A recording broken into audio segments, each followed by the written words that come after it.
विषारी दारूमुळे पिंपरी चिंचवड भागातील अनेकांचे कुटुंब उद्ध्वस्त झालेत.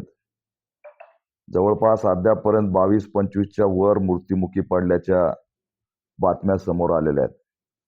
त्याच्यामुळे हा काही नैसर्गिक त्या ठिकाणी घटना घडलेली नाही, तर ही एक प्रकारचा दहशतवादी हल्ला राज्य सरकारने घोषित केला पाहिजे आणि राज्यभर अशा प्रकारची विषारी दारू कुठं कुठं विकली जाते त्याचा तपास सुद्धा सुरू केला पाहिजे.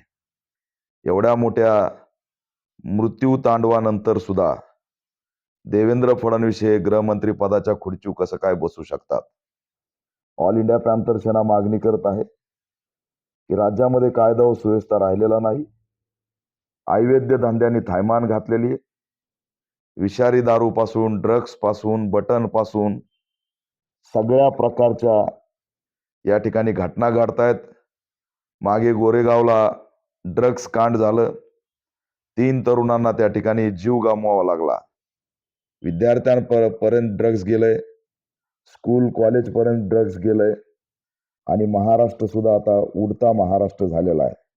आणि याला जबाबदार ही व्यवस्था आहे, हे सरकार आहे. त्याच्यामुळे या घटनेनंतर देवेंद्र फडणवीस यांनी राजीनामा दिला पाहिजे आणि या घटनेला त्या ठिकाणी दहशतवादी हल्ला घोषित करून आरोपीला लवकरात लवकर त्या ठिकाणी शिक्षा झाली पाहिजे, अशी ऑल इंडिया पॅंथर सेनेची मागणी आहे.